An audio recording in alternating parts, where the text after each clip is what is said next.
I pretty much like just turned 23 years old, and I was just like, hey man, like now's the time to go out and like go try something else because raw North Carolina, as much as I like living here, it's kind of lacked a little bit, in the music department, because Asheville has a lot of really talented bands. That's why I like to go up there a lot. It's only 4 hours away, but there is a definitely like you can tell a difference between like the bands that are playing and that city and here. And I just wanted to try out LA. Like that's kind of like the end all be all city to go out and try and make cool opportunities. And I did make good opportunities there. I made a lot of friends there for sure.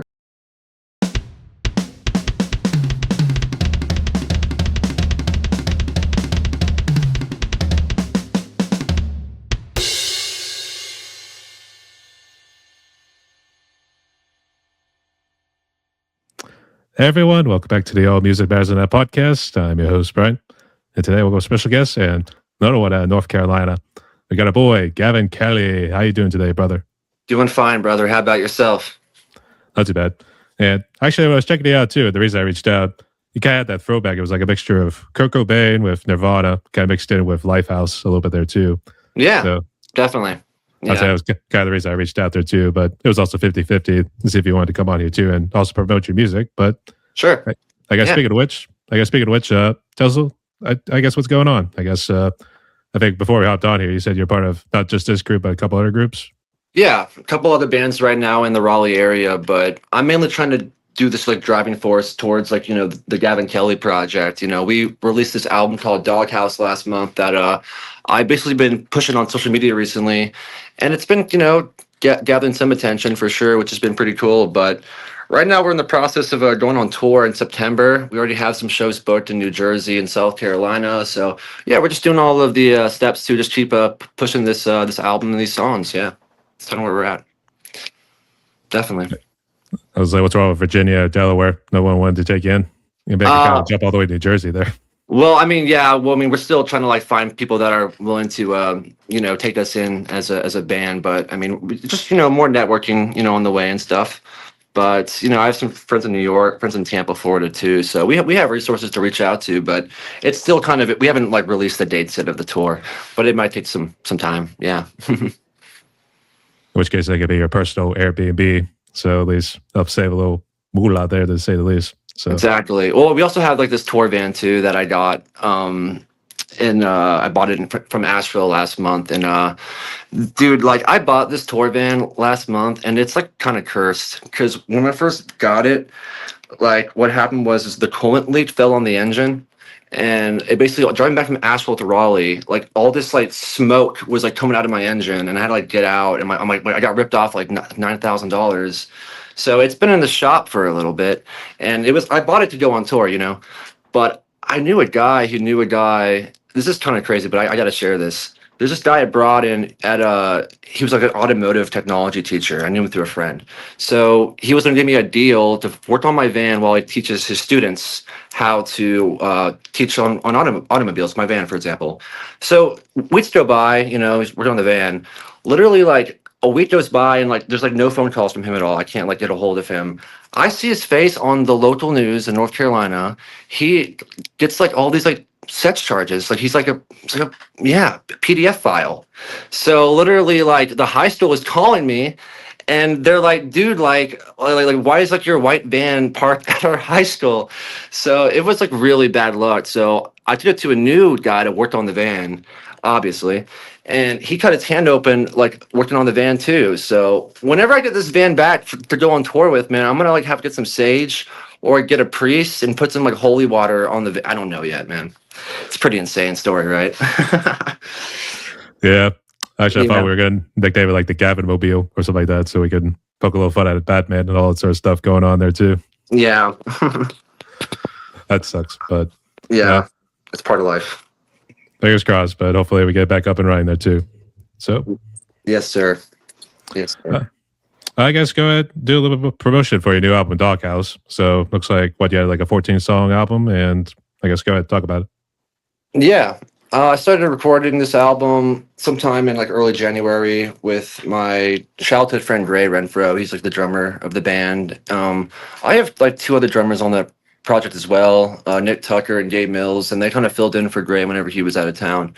But yeah, we recorded in about a month and a half's time or 2 months, and um, pretty much like yeah, we were. I was kind of going through like a kind of like a rough patch when I recorded it, but I mean, yeah, I'm all for transparency, you know. Like I was like drinking a little bit, going through kind of like a weird time. So I went to like this rehab for like a couple weeks, and then I like got out of it, and then I heard the whole album, and I was about to like, I was about to like strap it. I'm like, man, like I don't know, I gotta like record an album when I'm sober.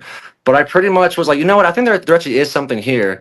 So I mixed it with my friend for a couple weeks, and we just like mixed it sober. And the more that we got it more polished, we're like, okay, like, this is actually kind of like something fucking good, you know. So we were really actually like pretty ecstatic near the end of the recording process. So it's definitely like one of like my like dark albums. But you know, hopefully next time around I won't have to you know go through a death spiral to make an album. So yeah. Yeah, it always seems like there's like a story, a dark story. Even like when you think about the Kurt Cobains and those sorts of people who've had the, I guess, would you say it was sort of like a silent spiral? You didn't really tell anybody about it. It was just more of you trying to fight your demons on your own, and you weren't technically winning. Was it sort of that situation? Yeah, I mean, I was just you know drinking a little bit and stuff, and I you know I've had like worse you know relapses, I guess, man. But like I guess this time around, it was just like I was letting down like my girlfriend, letting down like my friends and stuff, and I was just usually eventually like I can look around and be like, all right, I have to like let me be like a decent human being here and like get out of this rut and stuff. So I drove to Nashville, Tennessee. There's a pretty good rehab there that yeah got me a lot of help, man. So. Yeah, that's where I'm at for that. But now I'm sober. Actually, yesterday was my 90 days sober. So Uh, yeah, uh, thank you, thank give you, it man. a clap. I was going to say, did you try doing some busking on Broadway in Nashville? No, I wanted to go out in the streets after I left the rehab. Like the whole time I was there, I was like, I'm gonna just go out after I leave and play on the streets. I like that idea, but I was already in Nashville for 30 days straight, and I'm like, I miss Raleigh. I want to go see my bearded dragon. I want to go see my family and stuff. So yeah, I booked it right back to Raleigh. hmm Have you lived in Raleigh your whole life, or have you kind of jumped around a little bit before? I was born in Raleigh, and then I've kind of been around a little bit, like my early 20s. Like I lived in Los Angeles for about 3 years. I lived there near Hollywood. I was in a band called Velma Kelly with some of my friends for a little bit, but I kind of got a little disillusioned by just everything about LA. I could never leave my house without there being like helicopters or just like people naked on the streets. And I just didn't like yeah feel safe, you know. Like I like going to a big city, and I don't mind being there for like weeks at a time. But like living, like being at a city, like just living there is just that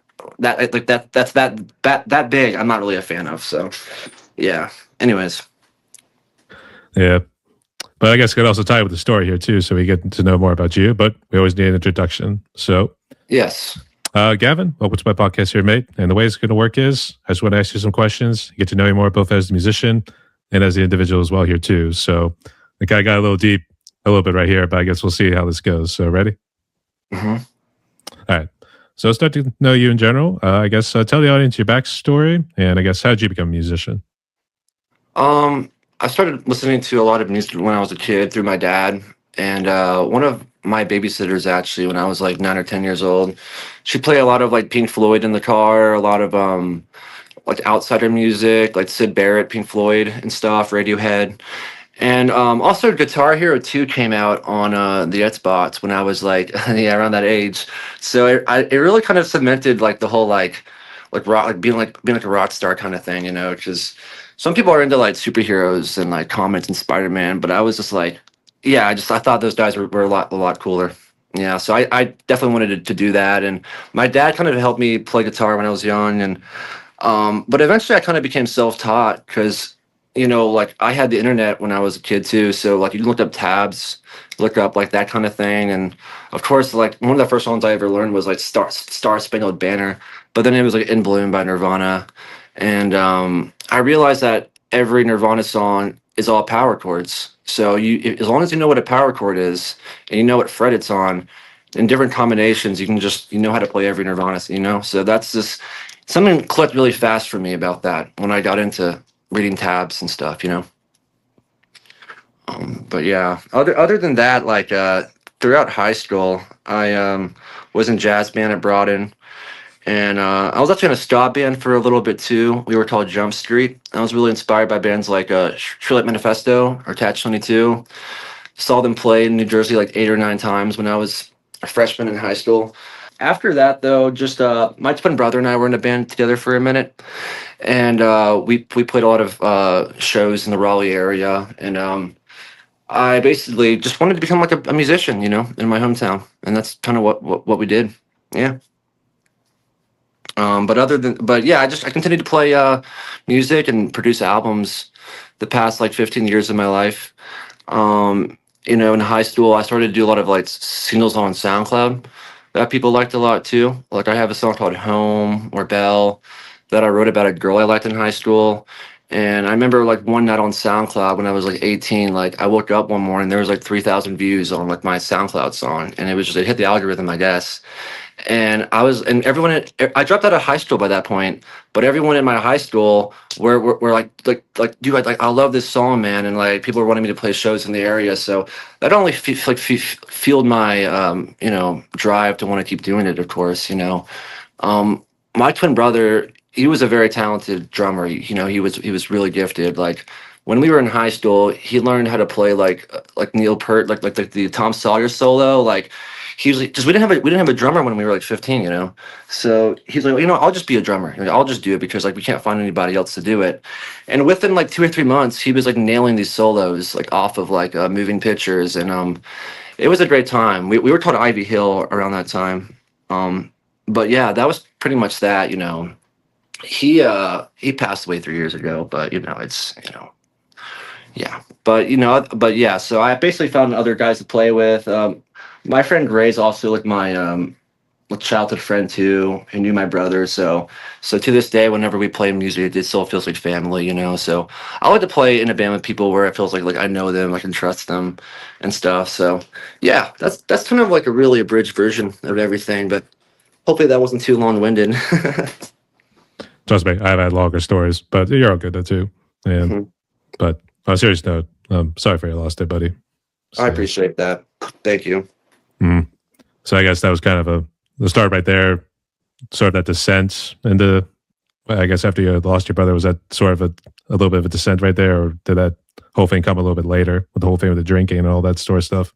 That was probably a little bit before, because after he passed, I kind of was like, I spent a good time sober for a minute after that, because that's kind of why I moved back from Los Angeles. Actually, was that happened, and I don't know, I got like homesick, I guess, and I just wanted to be like near my family. I wanted to work on music like in my home, and basically like yeah, just trying to like skip by, like just live simply, not put too much on my plate and not have to do too much. So. But eventually, like life goes on and start to heal a little bit, but obviously there's always going to be some, hurt there, of course. But yeah, I basically, didn't drink till like probably 3 years later. Like it was only till like last Christmas when that all went down. I see. All right, but good to see Yeah. you are staying sober, mate. So keep going strong. Appreciate that, bud. Yes, sir. No worries. But did you say why you went out to LA? Was it more strictly for the music, or was there? I don't know if it was like college or something like that. I pretty much like just turned 23 years old, and I was just like, hey man, like now's the time to go out and like go try something else, because Raleigh, North Carolina, as much as I like living here, it's kind of lacked a little bit, in the music department, because Asheville has a lot of really talented bands. That's why I like to go up there a lot. It's only 4 hours away, but there is a definitely like you can tell a difference between like the bands that are playing and that city and here. And I just wanted to try out LA. Like that's kind of like the end all be all city to go out and try and make cool opportunities. And I did make good opportunities there. I made a lot of friends there for sure. But yeah, my brother passed, so that's what happened. But I'm probably gonna go back out there later this year, to work on some albums with some friends that I miss. So yeah, LA's still in my life. It's like a 5-hour flight away. Yeah. All right, I'll leave it up to you. And I've actually been both to Nashville and Asheville, more so Asheville a couple times, but Mhm. both are always pretty nice. I Oh guess yeah, I was gonna say, have you played in any venues in any of those cities yet? in Asheville, Ash, and then I don't know about Nashville yet, but Ash and Nash. Actually, I have played a couple places in Asheville, but they're not like I think I can't even remember the places that I played in Asheville, but I'm trying to play Static Age this summer because that was a pretty cool, or maybe Orange Peel eventually. But that's for that's like for like big big bands. But Static Age is one that I can definitely probably get in a couple of weeks or months. But I have not played any venues in Nashville before. not yet. Also, Well, also remind me again where you're originated from, or where you do this and stuff. I'm from Pittsburgh, Pennsylvania. Oh, So, right on. Nice. so yeah. If you have any opportunities for bands playing there, I'd love to come up there and do a show up there and meet you stuff.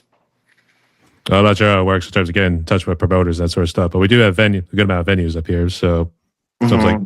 take a pick and I guess see what you could do. But I think it's mostly your chord, so see what you can do, Sure, right? sure, definitely. All right, I'll hold you to it. Yes, sir. I do have to ask about Asheville because I remember they had the real bad weather, and I guess they had a good number of rock slides, that sort of stuff, and it really messed up a couple highways, and I guess even in and around the city itself. Has it been doing okay since then? I don't know how long it's been. There's still some wreckage there. Whenever you go over there, you can kind of tell if you like go through the arts district. Like it's a lot of that was really messed up. I was there only like a couple months back, but I saw like a Chipotle that was just completely gutted open by like the elements. Like it was just like shrapnel everywhere. So there's still some buildings that they just don't know what to do with and like clean up yet. But some parts like downtown like look completely untouched. It just depends where you are. But I know a lot of places were really messed up bad. Yeah. Yeah, it's kind of a shame. So hopefully we Mhm. can get back to normal here pretty soon, but we'll see how it Yeah. goes. No, definitely. Yeah. I All mean, right. Asheville's nice. I'm going there actually this weekend to see Tanner York and Sharp Pins, if you've heard of them at all. They're, No, they're pretty good. I don't know. I have a whole bunch of artists I got to keep in touch with here too, Sure. especially Sure. even the ones that they introduced to these people that I've also mentioned. I'm like, who are you all talking about? I haven't heard these people before, man. Yeah. So Hmm. actually, there's a whole bunch of follows on the Spotify, which I gave you one too. So you got Thank you. 929 right now. So Appreciate that, man. Yes. no worries. Gotta keep it growing. That's for sure. So I guess go ahead and talk about the Gavin Kelly project. So I guess you moved back to Rawling after your brother had passed. I guess what's the history? I guess after that. Um, I recorded Grand Illusions with like Logic Pro and some microphones in my room and everything and stuff. But I basically have just kind of been uh, taking it pretty easy. Honestly, I haven't really been doing too much. I've just been working on music and hanging out with some friends, going downtown and just going to parts. But I haven't been working that much really, like in like a day job right now. Just kind of been spending a lot of my time just making music and trying to be inspired to make new projects really. So that's kind of the way that I've been living my life the past 3 years, and of course spending time with like my girlfriend too. But yeah, that's basically about it. Yeah. Did you jump around with various names before you decided to settle on your own name? Yeah, I mean I've been in a lot of bands for sure. That's the one thing. It's just really hard finding like a good band name. And I've always have released stuff under Gavin Kelly for a long time, so it just feels natural at this point. I think eventually I might start doing other ideas too, and stuff. But right now, like it's easy. I already built kind of a whole brand slowly under my name the past like decade, you know. So it's pretty much just been like easy to use my name. Yeah.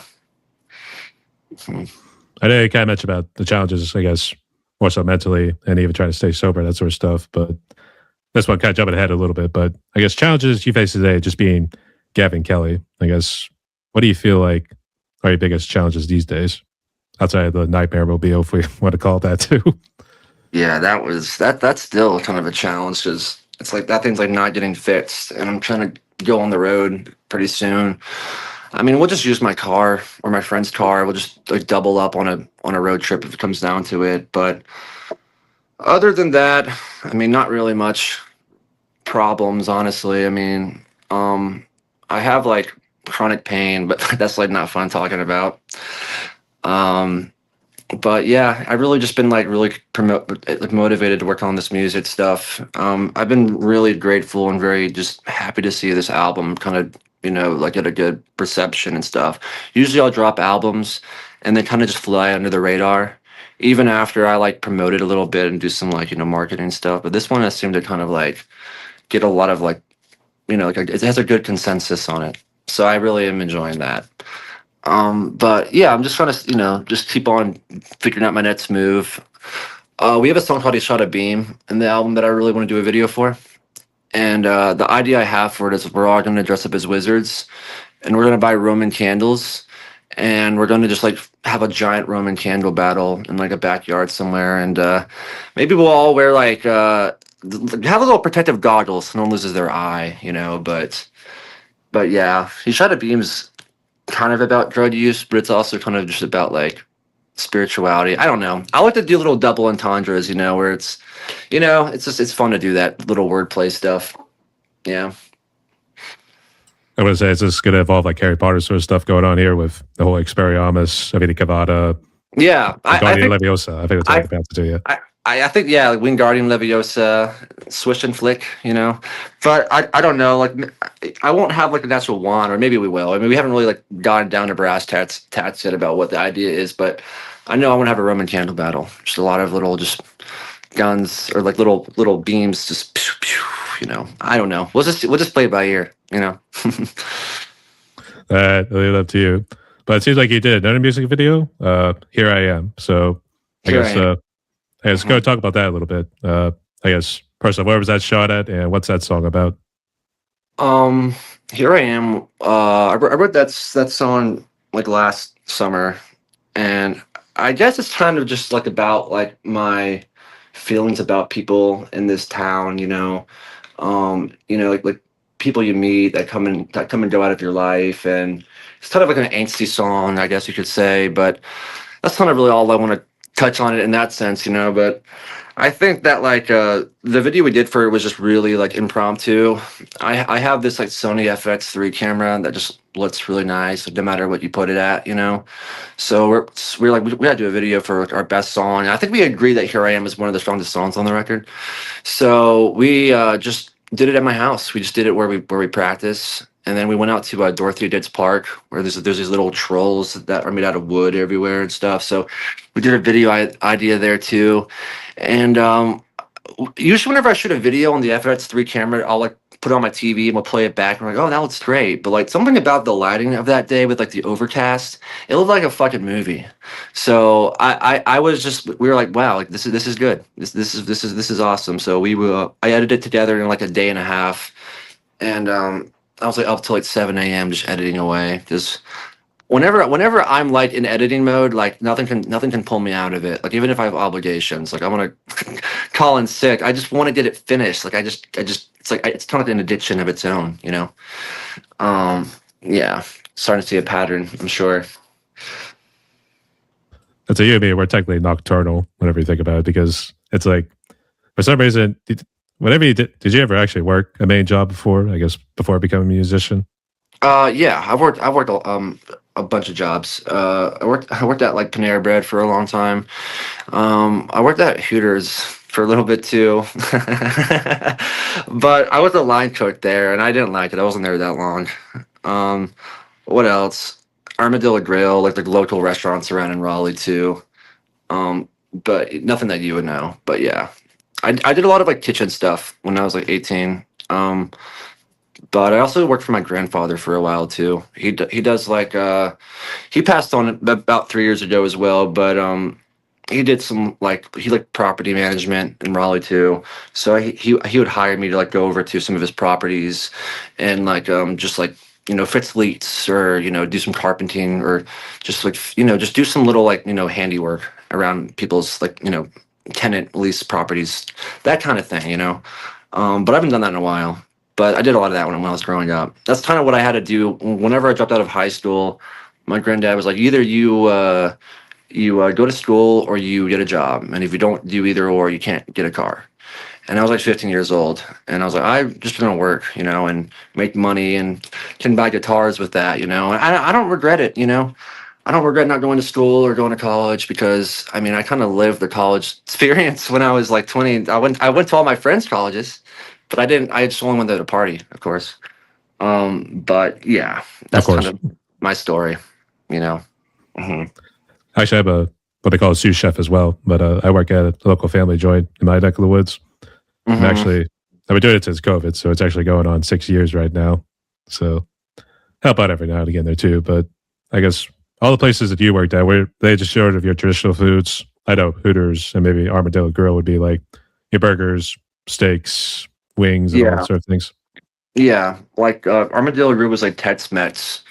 They still have one in Carborough, but the one in Raleigh was shut down because they lost their liquor license because there was some like shady stuff going on at Armadillo. I wasn't there for that, but yeah. But yeah, I know that they do like Tex-Mex stuff there. But yeah, I know how to work like a grill for sure. But it's been a minute though.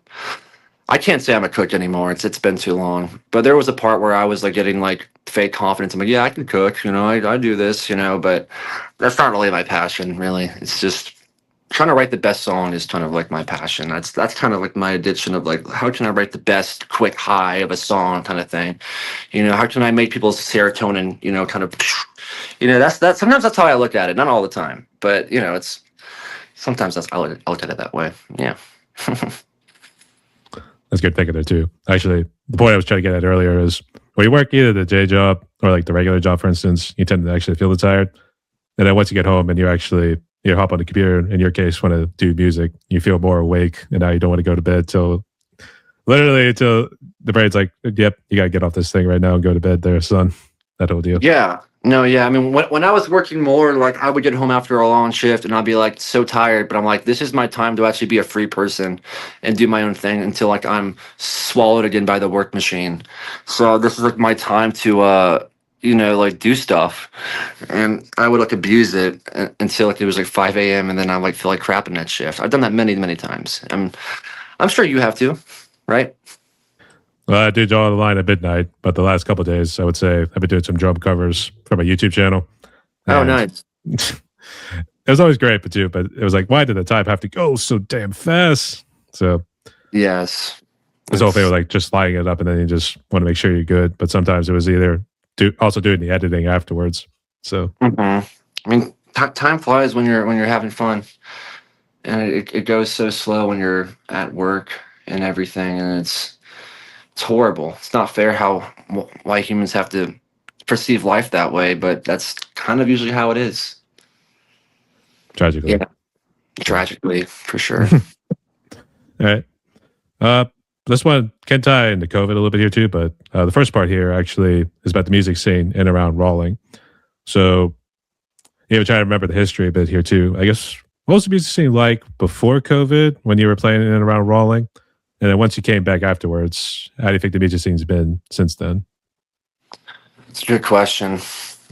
Honestly, it's kind of hard to think back to that moment, but it's kind of been the same, really. I mean, there hasn't been like a. I mean, there's bands like Big Something that are from around here. And there's bands like Sworn Out Zippers that were popular in the 90s. And you had like Corrosion of Conformity that were big bands in the 90s too. And I loved all those bands for sure. But there hasn't been like a good Raleigh staple in a long time. I mean, but like there are great local bands around here that I see. There's bands like Goddamn Wolves, Crumb Catcher, Banff. I mean, there are like good bands around here, but it's been a while since something's been like like a pretty like relatively successful band. It's been a minute since that's happened. But yeah, pre-COVID and post-COVID, I'd say like the dynamic is virtually the same. Um, Raleigh has been changing a little bit, like infrastructure wise. It's been getting more popular, a bit more crowded. You can kind of tell there's been more homeless, so that's kind of a good indication of a growing city. Um, Unfortunately, But other than that, yeah, I mean, I still like Raleigh though a lot. It's kind of like an IT town, you know, the Triangle. The Triangle is kind of like about like IT stuff, and Durham's got this whole like research park. So it's not really like the first thing around here is like music or art, but it is here, and I think in a way it kind of makes us all more unified because it's just like we're all just trying to like, you know, we all know each other. I feel like I know almost every band here that goes out and plays bars and stuff. I'm pretty sure. I could be wrong. Well, I hope you're right. So Yeah, I hope so too. yeah, but I guess the second part with COVID here too. I guess were you in LA at the time? And I guess how bad was COVID for you on a personal level? I guess anything else family wise and then music wise. I mean, it was awful. I mean, I was living in Raleigh when it went down. Um, and like, yeah, I mean, like, you know, like I'll share a little bit, you know, because I don't want to just keep talking about like substance abuse here. But like, yeah, I was definitely going through a pretty hard time with like stuff then too.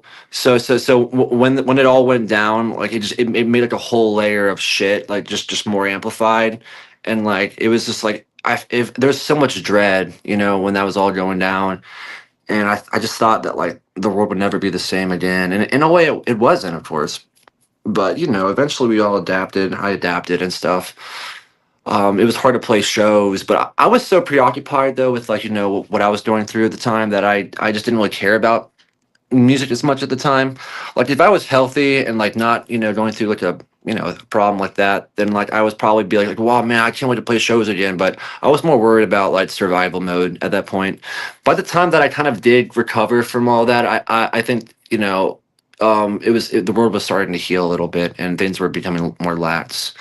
Um, and now it feels like it's back to normal for the most part. It does. So, yeah. I'd say at least from your perspective, I think there will be a good amount of people who would probably disagree. But Yes. No, I'm sure. I yeah, mean, yeah. I mean, you know, we got like QR codes now, and like that made everything more and less human. But no, I don't know, man. Obviously, like that's my perspective. But yeah. Anyways. it's all good. But it's good to see you and the family are doing well there too. So stay Mhm. safe out there, folks. It's funny we mentioned about QR codes because now you see it more in the restaurants now. It's like just hold it up there. Now you get the menu right on your phone and everything. You don't have like Mhm. the little sheets they give you on the front and back, and how the menu items they would have from the restaurant. Yes. That's just Yeah. one example. But No, I don't know. definitely. I was gonna say I don't know if like venues are kind of doing that now. We'll be like scan a QR code and see like what events are coming to like this venue. Yes. I mean, I guess like yeah. I mean that'd be insane. I mean it's still the same process of having to book a show. You just email them and stuff, and they're like, who are you gonna play with, or do you need someone to help find a band to play with you? I mean, that part's changed, but it's yeah. I feel like the venues kind of feel the same since post COVID. I mean, what ways would you think that they were kind of different since then? I mean, Well, I started getting more into the concert going whole thing in 2023, but mhm. I tend to delve more to the hard rock and the metal. So Yeah, I'd say these last couple years, especially this year and last year, I mean, I started going to a little bit more concerts. And I don't know if it's the same sort of infrastructure, but some were like, formerly churches or they were like formerly theaters in that case. So is it sort of similar in Raleigh there? Like some managed to convert some churches in, other abandoned infrastructure? do like perform shows then? Yeah.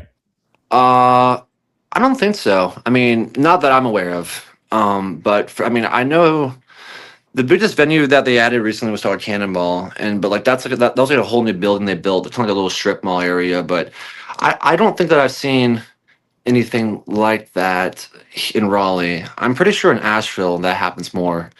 Um, there's like this fire station over there. They're trying to turn into a venue over there. But yeah, Raleigh is in some ways can be boring like that. That's just my opinion. Which is say not so loud. So, Yeah, but yeah. well, I've interviewed a good number of people out of the North Carolina region. We give a shout out to Tom Counts, aka Preach Rocks. He's also part of his group, the Creepy Crawlers. And I probably missed a couple, but the other one that does come to mind is Merck. I think they live there, but I think they've traveled around a good bit somewhere in the Mhm. North Carolina region. So Yeah. Yeah, no, definitely. I mean, there's a lot of authenticity here. I just there's just a nice atmosphere. And I like the way oak trees look. That's kind of why it gets kind of like spiritual there. I like the way that this city looks. It's just a lot of green, a lot of trees. It's very pretty. So it has a really wonderful like geography and just like the way it looks, because over in like Los Angeles, it was like all palm trees and it was always 70 degrees and it was always nice and there was never a problem, but over here, like the things, there's seasons and like it gets cold and then it rains and like I like the way that feels. I like having change sometimes and how it affects your day, and LA was just like always nice. So whenever you were having a bad day over there, it just kind of felt like it's like that one song by Blind Melon, No Rain. It's like that's basically what I'm just trying to illustrate here. Yeah. But I don't think you. I guess in Raleigh, you don't see too many people who are lying on the sidewalk naked, like you said earlier in LA. No, no. I mean, we have our fair share of crackheads, but no, nothing like that extreme. I mean, I used to Uber eat in LA too, and like sometimes you'd like drive by like a cop scene with like little like tarps over people's bodies. Like you'd see like dead bodies like once in a while. It wasn't like actually like that uncommon. Um, but over here it's like really rare. Like matter of fact, when it's like someone dies around here, like you hear about it, like really fast. Over there, it's just like it's really depressing. It's just like dime a dozen. I don't know. That's Need just some work. yeah, So, yeah. It's more right. common. That's probably a better way of putting it. Apparently, just another day in California. Yeah. So, all right. But nonetheless, good to say Raleigh's doing well there too. So keep the music scene alive there, folks. Yes, All right. sir. All right. So now we can jump into the fun topic of gear. So, I don't know if you want to fill in the audience about any of the other bandmates who you played with, like what brand their stuff is, but I guess what do you use for your stuff in terms of mic, guitar, and I don't know what you use for recording wise, but feel free to share. I play through a Mesa Boogie, John Prashini. I don't even know how to say his name, but I know he makes a really good amplifier that I use. I took a 4x8 12 stacker, and I just blast it. But I use a DS2 for distortion. I'll use a JHS tube streamer. I'll use an Earthquaker, a vibrato pedal for the chorus. I don't really like how a lot of chorus pedals sound. They sound too glammy. I like the Police, but it's too like of the time. I like vibrato more than chorus, so I'll use a lot of that. Um, for the bass, we have like a Fender Precision we use a lot when we record, because my album is just like my drummer and me, So like we don't really have a bass player. Just like it's like I'm the bass player. I use a Fender Precision. For my guitars, I'll use I have this Air Run guitar right here. It's kind of like I bought it in Asheville. It's kind of like a mall department store guitar. It sounds really sketchy, but I love sketchy sounding guitars. They have their own character.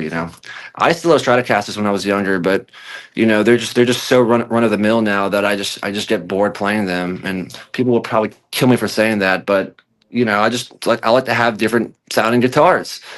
But I have a lot of guitars, like more than I can name. I've collected a lot since I was a kid. I like Telecasters. I like playing with a lot of like weird surf guitars, like Mosrites or Eastwoods. And for the drums, I use like Turkish cymbals and some Zildjians. But I can't remember what shells I have. But for recording gear, I mean, I can show you I have a pretty like nice studio. I mean, I have like Warm Audios, like Neve clones. I'll have a Space Echo right here. I have like a Pro Tools mixer. I run all my albums through a Revox tape machine to give it that like sketchy analog sound that people love so much. Because I like buying like tape machine recorders like 8 tracks or like 24 tracks, but they always break down, and no one in Raleigh can actually work on them. So pretty much like when you buy one that's like a lot of money and it breaks, like you're fucked because like no one can fix it. And like I mean, you can buy a van and go down to Florida and to that another guy to do it, but like that's so much money. It's so costly. So I just buy a 2-channel Revox machine that seems to be pretty consistent. I run all my mixes through that, and it kind of does the exact same thing. Um, but I know that people do like the whole workflow of analog tape setups because you have to commit to your recordings versus Pro Tools where you're like, can do better. I can do better. I can do better. And by the time that you have your, the tape that you want, like it loses all of its life. So that's why people really like, analog recordings because it's just like you have to just really rehearse first, and then that adds a lot of magic to it, And you can punch in and punch out too, but it's like there's also kind of like a cool feeling to that as well. I love analog tape machines, but they always break down. If I lived in Los Angeles still, I would buy them a lot more because there's a bunch of like old wizards out there you can work on them. Over here, you're kind of like in the middle of like the Sahara Desert. You're like, I gotta drive 5 hours away to find someone to work on it. You know what I mean? So that's where I'm there with that. But that's kind of a big rundown of my gear. My microphones, I'll use C414s on the overheads. I'll use Coles 438s as the room mics, SM57s for the tom snare, and that's pretty much the rundown. And for the kick, it's like that other Shure mic, like the blue one. I can't remember what it's called again. And for my vocals, I'll use a Telefunken. I'll run it through a Neve Shelford channel, and that's basically like the most like a pretty good comprehensive list that I use. I'd say those warm audio Neve clones really do a big difference on the way it sounds. It really adds a lot of character to the drum sounds. Because for my whole life, I've recorded stuff with like I had a Tascam 16x08, like digital preamps, and they sound fine. But the minute that I bought these warm audio preamps, like there's just a difference. I can't tell you what it is, but it just kind of makes it sound better. But a lot of it's really expensive, so it better sound better. Well, I would hope. So, yeah, I had to, you're probably the first one I heard that uses analog in terms like these days too, because it seemed to be kind of a forgotten art after all those classic rock bands were like using it back then in the 70s and maybe the 80s too. But but you are right, I guess. It kind of puts you on the spot too, because analog, it wasn't like you could just simply fix it if you're like using MIDI, for instance, for like drumming. yes, So it's almost like rehearse it a good bit and then come in and be sharp. That'll deal. So yes, no, definitely. I was really inspired by Mac DeMarco when I was in high school, and he recorded all of his albums on like a Fostet's A8, and then he had a Tascam 388, and then he also had he had a couple of tape machines a lot, but that kind of got me into my hobby love for tape stuff because it is really vibey to have those in your room and like hey, I can record with like a machine and not with like a DAW. It just kind of adds a cool feeling to your music, but that goes down to like a philosophical discussion at that point. Some people hate the way like analog noises sound, but I believe it puts a lot of like glue and compression and natural like harmonic distortions in your music, which sounds like nice to the ears usually. Mhm. I guess so. I guess you got a pretty extensive studio there too. I guess have you ever thought maybe as a little side hustle you'd rent it out to people? If Yeah, other no, people, I definitely record some bands around here for sure. I record my friend Dakota Proctor a lot. I record my other band, my friend's other band, Black Tear. So I mean, my dad and I kind of helped throw in together, the past like 15 years now on stuff like this. So it's looks like a lot, but it's been a long time of just like building stuff, over time. But yeah, no, I mean, I'm very proud of the studio. We call it AK Studios after my brother, Aiden Kelly. So we do what we can to honor him while we work on music, just a way to keep him alive. I have a photo of him over there, just to look at, to feel closer. So yeah, I mean, when someone with that, in your life, I don't just have to explain. You get it. You just have a photo of somebody. Yeah, keeps you close in spirit there too. So you can see that. exactly. That's good. So Mhm. I guess outside the bands, has anyone else kind of approached you, like whether they were just solo musicians or whether it was other bands who wanted to maybe come in and try to record? I think a lot of the time it's like like a lot of rappers want to record here and stuff, but I personally just not really like. I like some rap, but I just don't think that I have like the. I don't want to do them a disservice because I know that like I'm good at recording drums and like I can make rock records, but I'm not as good as like making like beats in FL. I'm not good at doing sampling and stuff like that. I mean I can. I'm just not confident in it. And but a lot of time there's a pretty big pretty big frequency of like rappers that want to work with me, but I just don't want to do them a bad job. I think they can find someone that can do it a little bit better than me. So it is a bit more rare to find like like good rock bands. I'm at the point that I would have to like freelance and cold call if I wanted to find like the consistent stuff around here, do like ads online. But yeah, basically I just kind of use it for my stuff right now, but maybe eventually that'll change. We'll see. All right, we'll see what happens. But good luck there, good soldier. Thank you. But this next one can kind of tie in with maybe the whole studio here with AI and social media. So I don't know if you use AI for anything with the artwork or anything with the music, but what do you make of both AI and social media these days? It's a zoo. I mean, it's really hard to articulate it because it's just kind of confusing. I don't really know. A lot of it seems to be very subliminal. When it comes to like advertising and stuff like that.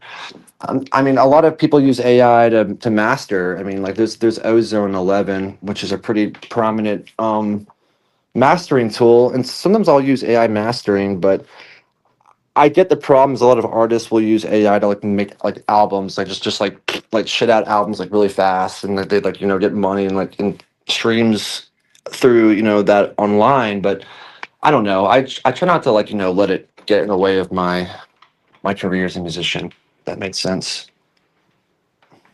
That's at least guilty of. I was gonna say I'm guilty of using it for like the YouTube thumbnails and all that sort of stuff. Yes. So I would say definitely makes me look good. That whole deal. I'd say in terms of complexion, at least get some of it right. Yes. So, Well, I know that people use AI a lot to, like kind of like find like an idea, and they're like, "Hey, I kind of like this melody that it came up with." But like even like that's like considered cheating. I mean, as far as I'm concerned, I only use AI kind of as like a way to like make my friends laugh. Like I'll like generate funny images on ChatGPT. I'll like manipulate photos on it. So I think I think AI is fine when just it's for a joke and it's for a laugh, but if you're trying to be an artist and you're like having it as a crutch, I think most people would agree that's a pretty pathetic thing to do. Wouldn't you agree? It's like, I mean, I don't know. I mean, maybe you're pro AI. I don't know. I think that's not really a good thing to do. But I think eventually we will adapt though as a species and get more used to it. I would hope. I would say I'm not pro, but I can see its uses, and I bring it up in a lot of my interviews because I always like to at least get people's perspective on it. And the last year or so, you kind of really seen the expansion, a whole lot of companies, what you see what these companies doing with the open AI, that sort of stuff, and even Chat GPT. So ironically, and I don't know if you use Chat GPT too, but I've kind of like going into that too to generate the thumbnails or even like just ask simple questions about this and that. So I think it has those sorts of uses, but don't make it dominate to the point where it's doing the job for you, that sort of deal. Yeah, I think the minute that it starts to like pose a threat as like the livelihood of being a musician is when it can like really piss you off. But sometimes like I do have Chat GPT. I mean, I'll have it on my phone and like you can talk to it. It sounds like a real human. And like I'll sometimes when I'm just like too lazy to like Google something, I'm just like, hey, like tell me this, and like it'll give you a pretty good answer about how to problem solve about something in your head. So it can be a good tool if you use it in the right way.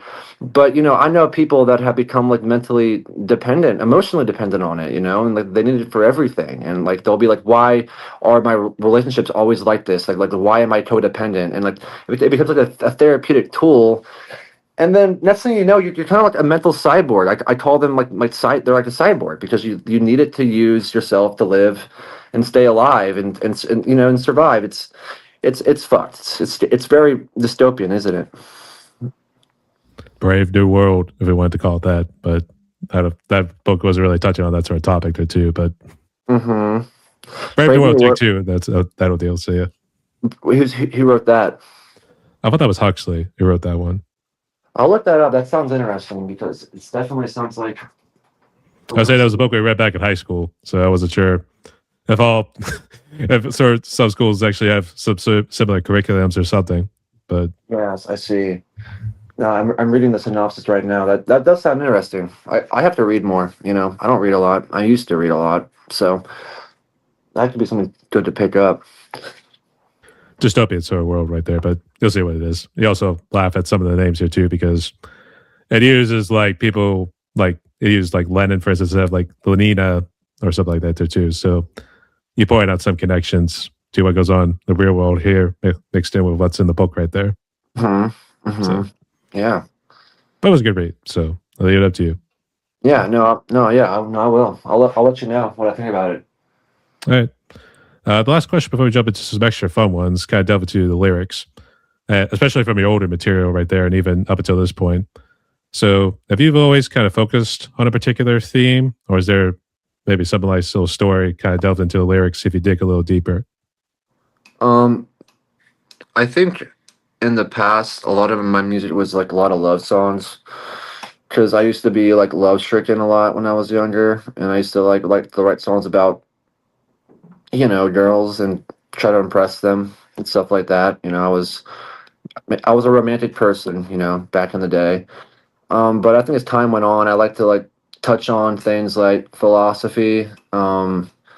And of course, I did my share of acid and my share of hallucinogens, and I think that put a. I mean, yeah, it's. I think that really inspired a lot of like my like trying to get deep in my music. Like I'm 7 years old and this is deep. But like I tried to like do stuff like that.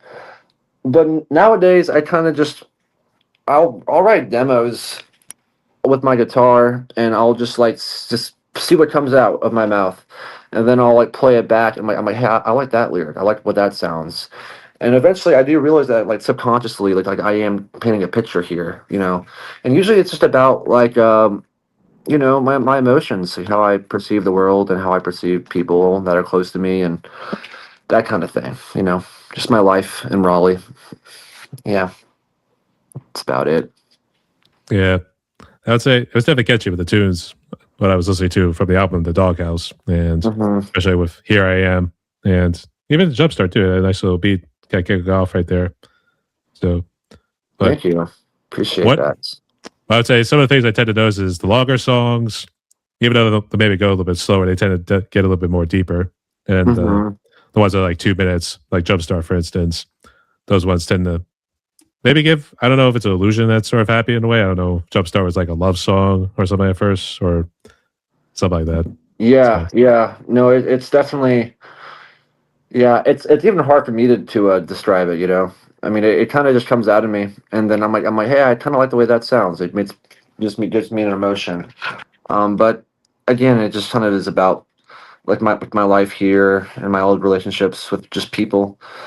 But Jumpstart was definitely, um, yeah, just about a little movie I saw in my head, when I wrote it, and then I just put it onto paper and put it into melody. Yeah. Mhm. that's normally how it goes. But give it the good Yes. work there, Gav. Yes, sir. All right. So, Gav, we have briefly questions here pretty good. So, let's jump into some extra fun ones. Ready? Hmm. All right. So I'm curious if there's a particular dish I've not heard about yet, but what would you consider your favorite food currently? Favorite food. I saw this questionnaire, and I should have studied for this more. But I really don't know. I mean, I like spaghetti and meatballs a lot. That's pretty good. I like mac and cheese. I don't really have the best. Yeah, I just more like like more like fancier meals. I like a lot risotto, like pesto risotto. Like that stuff's pretty good. But the favorite meal that I can probably eat a lot of the time, it's I really like butter chicken, like Indian food or like tikka masala, like that. I could probably eat that every day and be happy. Yeah, butter chicken. Yeah, that's my answer. Actually, I was say butter chicken. I thought we were going to let's serve KFC sort of chicken, fried chicken, or something like that, since we know No, that's Southern hospitality. yeah, yeah. Well, no, yeah. I mean, like Well, they call it butter chicken, but I think they call it like tikka mas. It's like very similar to tikka masala, but it's some places will just call it butter chicken, and that's kind of what it. You know what I'm talking about, though, right? I don't know if I ever had it, but I'll just picture it too. But it's almost like a What do piece you of chicken with like stick of butter. Or something. Yeah, it's just called chicken tikka masala. That's probably something I can eat every day. It's just like tomato sauce, some spices, and chicken. It's a curry that they put on rice, like basmati rice. I don't know how you say it.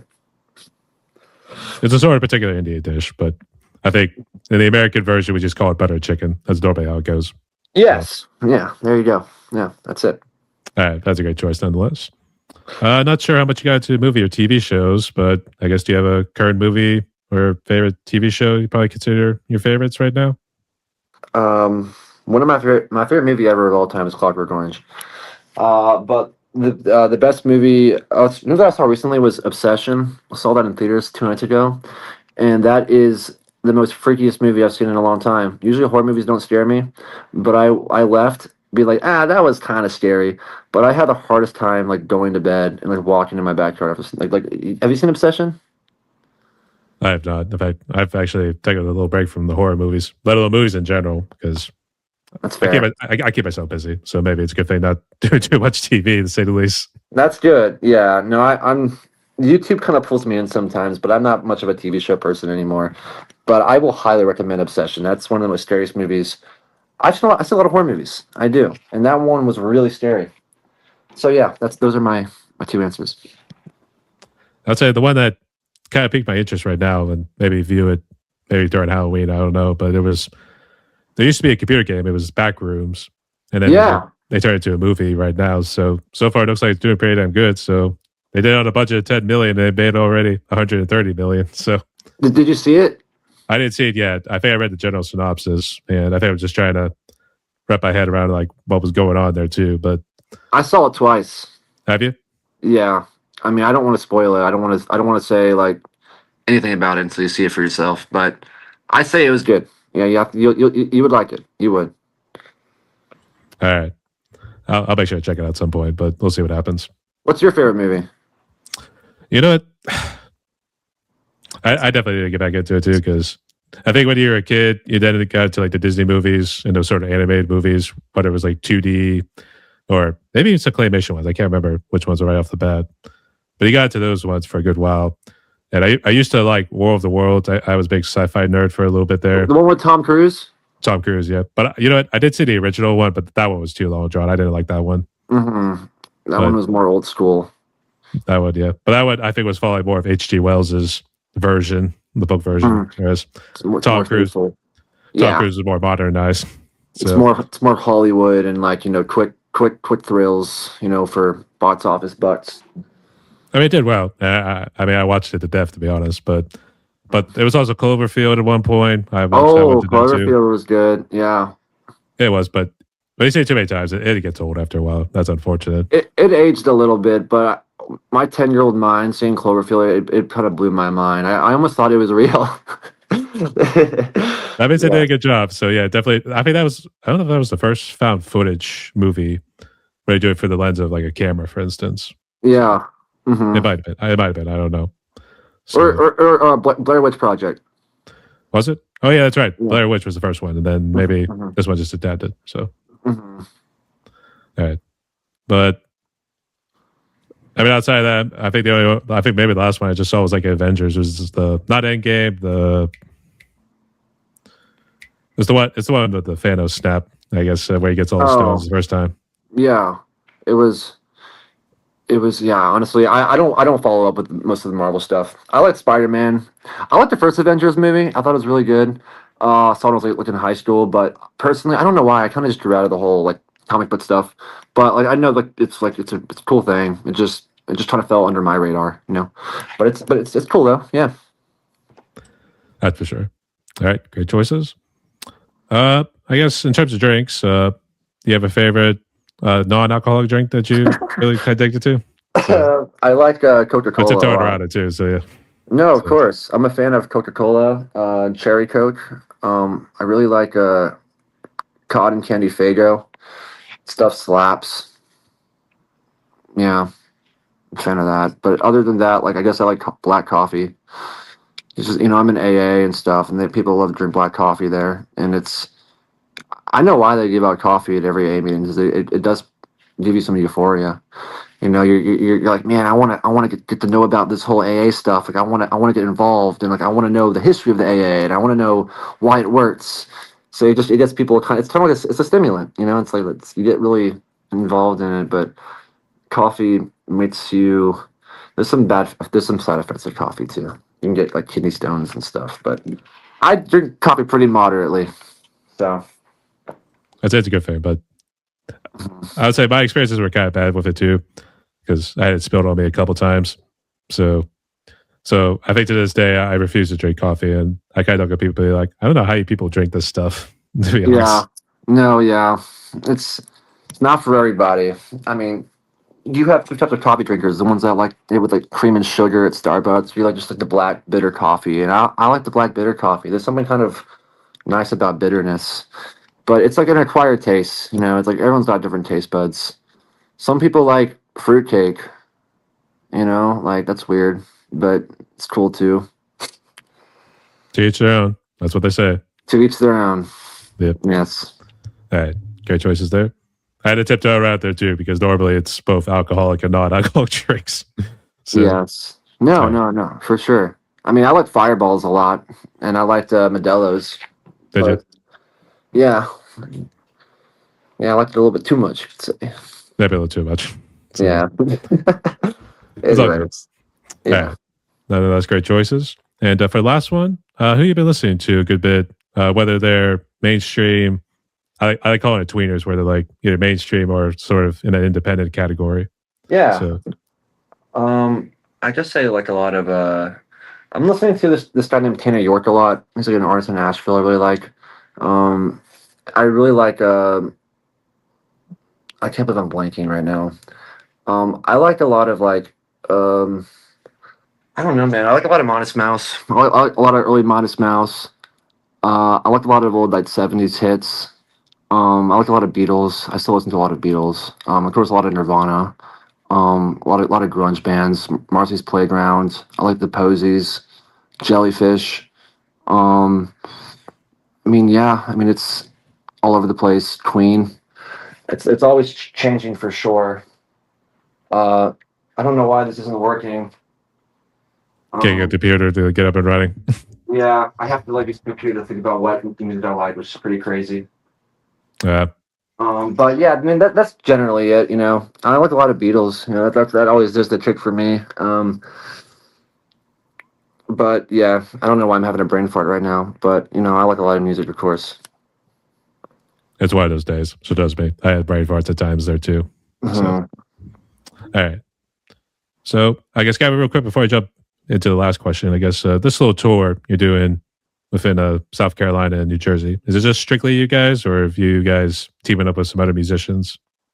Trying to probably team up with some other musicians. But I mean, right now we only have like one other band we're working with in South Carolina, and there's one also in New Jersey.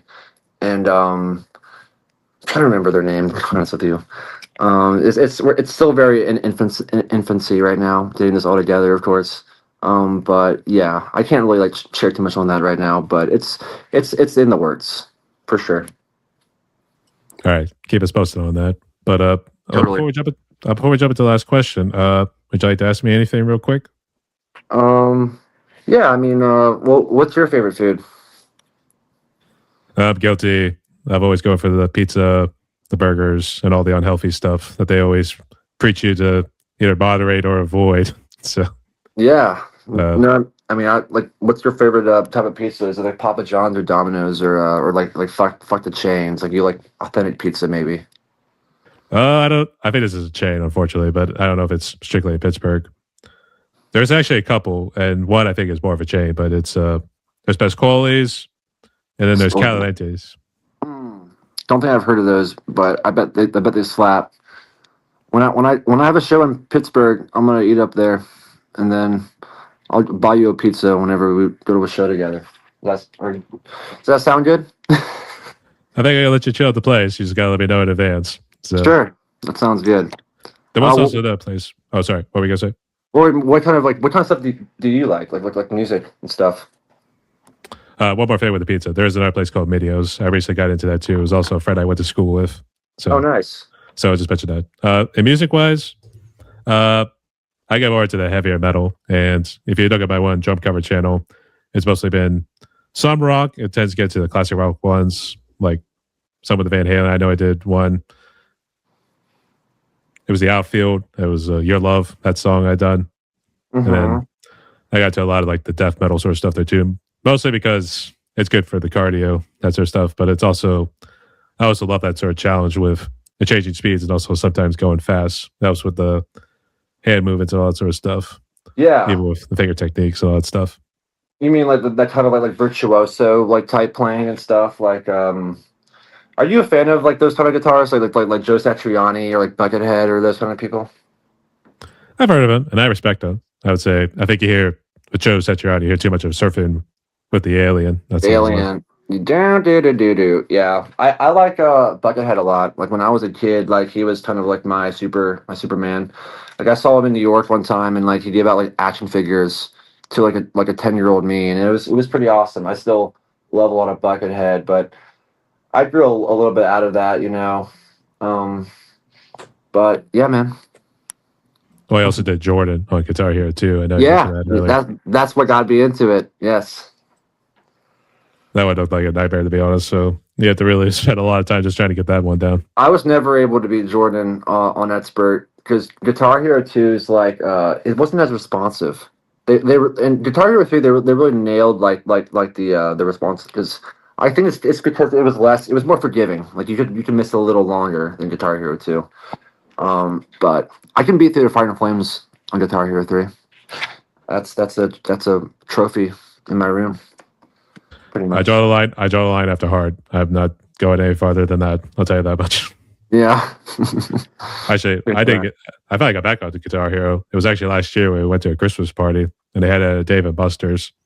So, Yeah, oh, good. no, it's a fun game. It's really what got me into loving music. Honestly, it just I don't know. I used to be a big gamer too. Like I used to love a lot of like Counter Strike, Team Fortress 2, and like all that stuff. But yeah, in high school I was just like, you know what? I kind of want to do something cool, and I thought music was pretty cool, so I just did that.